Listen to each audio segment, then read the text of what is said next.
Hello everyone, नमस्कार। मैं doctor Lokendra DPH फिर से इस वीडियो में स्वागत करता हूं। सबसे पहले हमें ये समझना होगा हमारे लंग्स ख़राब हैं भी या नहीं। तो कौन से ऐसे लक्षण हमें मिलेंगे, कौन से ऐसे सिम्टम्स हमें मिलेंगे जिससे हम पहचान सकते हैं कि हमारे लंग्स जो हैं वो डैमेज हैं, ख़राब हो रहे हैं या ख़राब होने के चांसेस हैं। तो कैसे हम पहचान सकते हैं, इन सारे डिस्कशन को इस वीडियो में हम देखेंगे और समझेंगे। तो कौन से ऐसे लक्षण हैं और कौन से ऐसे कारण हैं जिनकी वजह से हमारे लंग्स यानी फेफड़े ख़राब होते हैं। तो फेफड़े ख़राब होने के कारण अगर हम थोड़ा अच्छे फोकस से समझें तो हो सकता है कि हम अपने लंग्स को डैमेज होने से बचा सकते हैं। लंग्स अगर हमारे डैमेज होने से बच जाते हैं तो हमारी काफ़ी सारी प्रॉब्लम्स सॉल्व हो जाती है। लंग्स हमारी बॉडी के एक ऐसे ऑर्गन्स हैं जिन्हें ट्रांसप्लांट करने में बहुत सारी प्रोसेस होती है, लेकिन हर कोई इन्हें ट्रांसप्लांट नहीं करवा पाता है। और लंग्स सबसे कॉमनली अफेक्ट होने वाले ऑर्गन्स हैं हमारे बॉडी के। क्यों? क्योंकि ये डायरेक्ट एनवायरनमेंट के कांटेक्ट में है। एनवायरनमेंट, आप कहेंगे कि ये तो अंदर है, तो एनवायरनमेंट के कांटेक्ट में कैसे हो गए? देखिए, जब भी हम सांस लेते हैं तो इसके अंदर हजारों प्रकार के वायरसेस, बैक्टीरिया, फंगाई, एलर्जेंस जा रहे हैं। ये जब अंदर जाते हैं तो ये लंग्स में जाते हैं, फिर पेट में नहीं जाते हैं, ये सांस के द्वारा लंग्स में जाते हैं। तो सांस के द्वारा जब ये लंग्स में जा रहे हैं तो ये लंग्स को भी अफेक्ट करते हैं। तो इसलिए ये सीधा एनवायरनमेंट के कनेक्टेड है। इसलिए थोड़ा हमें होशियार रहना चाहिए। कुछ भी हमें कहीं भी हमें एयर लेने से या पॉल्यूशन में जाने से बचना चाहिए। तो आज के इस वीडियो में बहुत ही महत्वपूर्ण जानकारी आप सभी के साथ में शेयर करूंगा। देखिए, काफ़ी सारी यूट्यूब पर वीडियो अपलोड हो रही हैं, लेकिन इन सारी चीज़ों को डिस्कस बहुत कम लोग कर रहे हैं, इवन कर ही नहीं रहे हैं। मेरा फ़र्ज़ बनता है कि आप सभी को ये सारी चीज़ें डिस्कस से डिटेल में बताऊं, जिससे कि आप घर पर हेल्दी रह सकें, फेफड़ों को बचा सकें, फेफड़ों को डैमेज होने से बचा सकें और अपने फैमिली के लंग्स को भी बचा सकें, अपनी फैमिली को भी बचा सकें। तो सबसे पहला और सबसे मोस्ट इम्पॉर्टेंट जो सिम्टम्स होता है वो होता है कि पेशेंट का SpO2 लेवल जो होता है वो डाउन चला जाता है। SpO2 लेवल यानी कि सैचुरेशन रेट। हमारे शरीर में लंग्स के अंदर ऑक्सीजन की मात्रा कितनी है, पेरिफेरल में ऑक्सीजन कितना जा रहा है, यानी कि जो ऑक्सीजन हमने हवा के द्वारा लिया, सांस के द्वारा लिया, ये सांस के द्वारा ऑक्सीजन जाके लंग्स में एक्सचेंज होगा, कार्बन डाइऑक्साइड बाहर आ जाएगा और ऑक्सीजन जो है वो अंदर कैपिलरीज में चला जाएगा, ब्लड में चला जाएगा और पूरे बॉडी में जहाँ जहाँ ज़रूरत है वहाँ चला जाएगा। ठीक है, तो ये अगर ऑक्सीजन लंग्स के अंदर ही कम होगा तो क्या होगा? पेरिफेरल में कम आएगा। समझ रहे हैं? जब पेरिफेरल में कम आएगा तो आपको कुछ सिम्टम्स और आएंगे ऑक्सीजन कम होने के, जैसे सांस फूलना, बहुत जल्दी सांस लेना, क्योंकि भाई ऑक्सीजन की कमी होगी तो हम क्या करेंगे? जल्दी सांस लेंगे, इस तरीके से सांस लेंगे। ठीक है, घुटन सी महसूस होगी, कई बार आपको चेस्ट टाइटनेस लगेगा। इस तरह के सिम्टम्स आपको आना स्टार्ट हो जाएंगे। आपकी उंगलियां काली पड़ने लगेंगी, नीली पड़ने लगेंगी, लिप्स जो हैं नीले पड़ने लगेंगे। ये सारे सिम्टम्स आपको धीरे धीरे देखने को मिलेंगे। तो ये जो सिम्टम्स हैं ये आपको ऑक्सीजन की कमी को दर्शाता है, और ऑक्सीजन की कमी दर्शाता है कि हमारे लंग्स में कोई ना कोई तो प्रॉब्लम चल रहा है। ठीक है, सबसे पहला सिम्टम्स। इस सिम्टम्स में काफ़ी सिम्टम्स मैं आपको बता चुका हूँ, जैसे हाथ पैर नीले पड़ना या होंठ नीले पड़ना। ठीक है, ड्राउजीनेस होना, वीकनेस होना, सांस फूलना, जल्दी सांस लेना, ये सिम्टम्स होते हैं। इसके अलावा किसी भी मरीज को अगर लंग्स में कोई प्रॉब्लम होगा तो उसको बहुत सारे दिनों से, बहुत लंबे दिनों से उसको खांसी होगी। ये खांसी ड्राई कफ भी हो सकता है, ये खांसी आपको हो सकता है कि वेट कफ हो, यानी कि बलगम भी आ रहा हो, जो कि बहुत दिनों से आ रहा हो। और कई बार ऐसे पेशेंट्स में ब्लड भी आ जाता है, यानी कि जब हम खांसते हैं, जब हम खांसी होती है तो स्पुटम जो निकलता है, बलगम जो निकलता है, उसके साथ में मरीज को ब्लड भी आ जाता है। तो ये भी एक सिम्टम्स है हमारे लंग्स डैमेज होने का। इसके अलावा हो सकता है कि पेशेंट को कई बार कोई भी सिम्टम्स नहीं मिलता है और साइलेंट हमारे हार्ट जो लंग्स होते हैं वो डैमेज होते चले जाते हैं। और हमें पता जब चलता है कि जब हमारे लंग्स बहुत ज़्यादा डैमेज हो जाते हैं। तो ऐसी सिचुएशन में भी हमें डॉक्टर से एक बार कंसल्ट कर लेना चाहिए। तो देखिए, सबसे पहला सिम्टम्स था SpO2 लेवल कम होना। धीरे धीरे SpO2 लेवल कम होता जाता है तो उसकी वजह से हमें काफ़ी सारे सिम्टम्स होंगे। दूसरा सिम्टम्स था हमारे लंग्स के अंदर कुछ चलता रहता है और हमें खांसी आती है लंबे दिनों से, लंबे टाइम से खांसी रहना, उसके साथ में कभी कभार ब्लड आना, तो उसकी जांच ज़रूर कराएं। हो सकता है कि लंग्स हमारे डैमेज होने की तरफ जा रहे हो। तीसरा लक्षण है कि हो सकता है हमारा चेस्ट जो बहुत ज़्यादा टाइटनेस लगे और छाती में लंग्स के अंदर दर्द हो।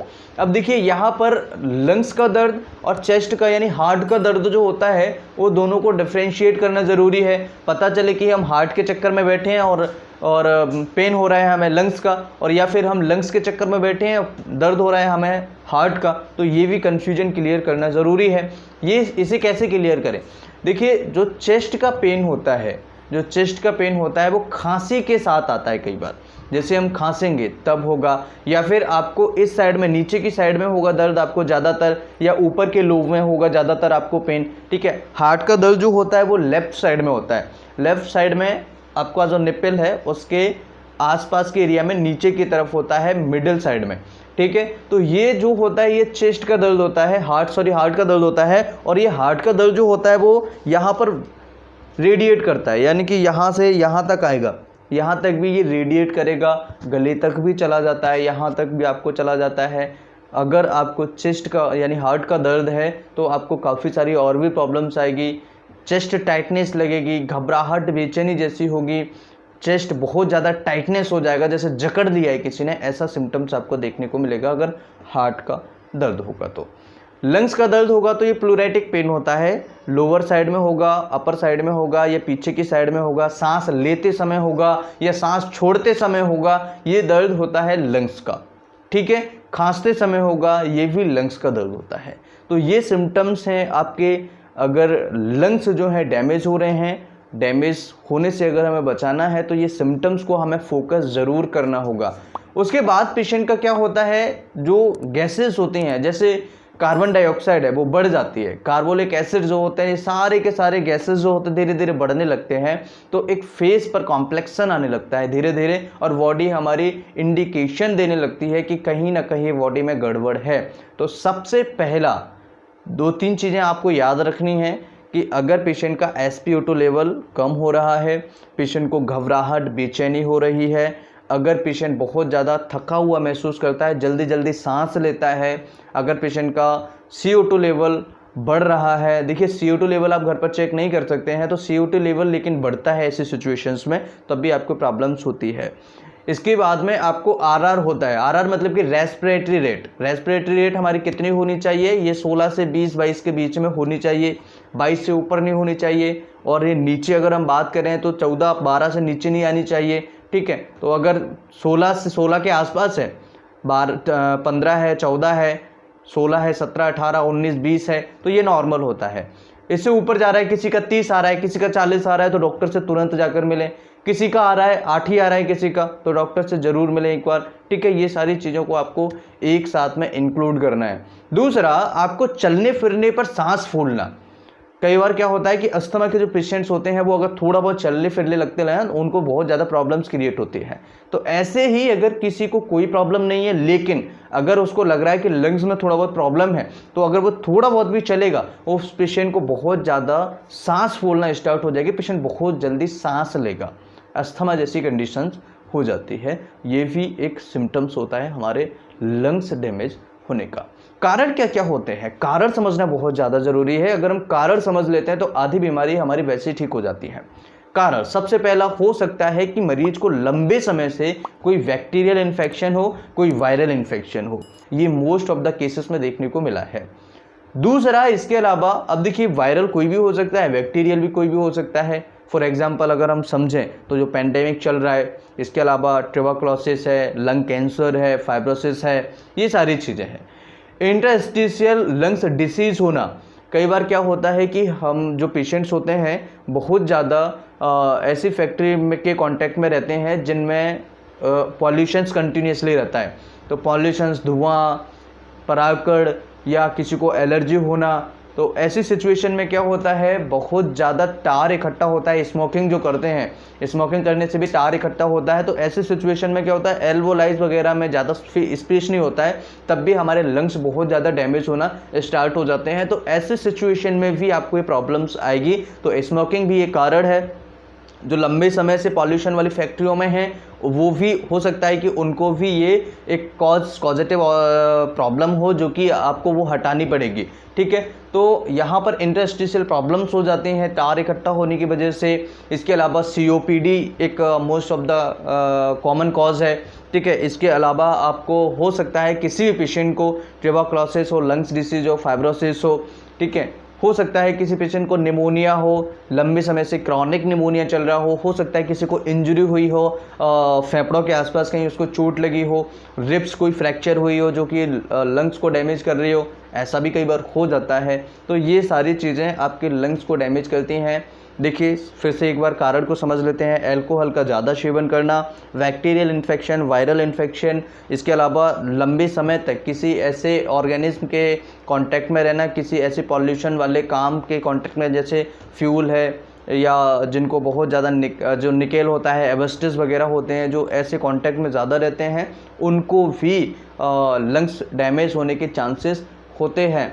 तो ये सारे कारण लंग्स डैमेज होने के हैं, जो कि बहुत कॉमन कारण है। इसके अलावा बहुत सारे लिस्ट है, बहुत लंबी लिस्ट है, जिनके कारण हमारे लंग्स जो होते हैं डैमेज हो जाते हैं। तो पहचानेंगे कैसे कि हमारे लंग्स जो है वो डैमेज हो रहे हैं?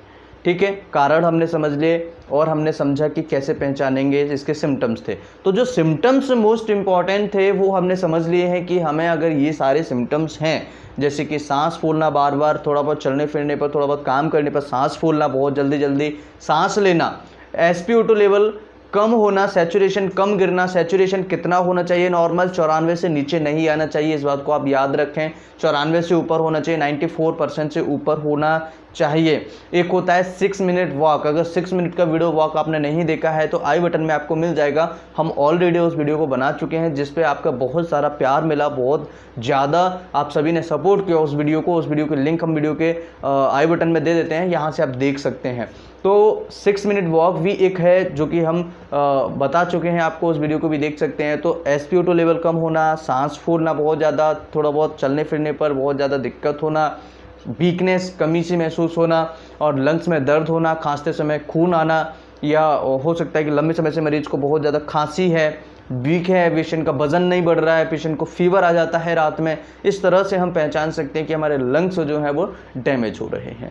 वीडियो अच्छा लगे तो लाइक एंड शेयर करें। अगर आप हमारे एलर्जी से रिलेटेड वीडियोस देखना चाहते हैं, कहीं भी चिपका हुआ बलगम हो, कैसा भी चिपका हुआ बलगम हो, थ्रोट के अंदर, चेस्ट के अंदर, उसे बाहर निकालने के लिए हमने जो वीडियोज़ बनाई है उसकी लिंक हम वीडियो के डिस्क्रिप्शन में आपको या फिर आई बटन में दे देंगे।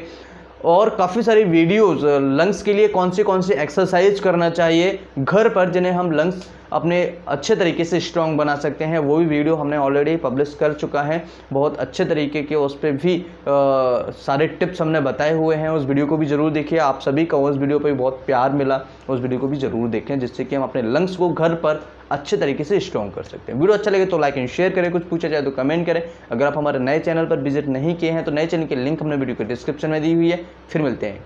नमस्कार, thanks for watching, have a nice day.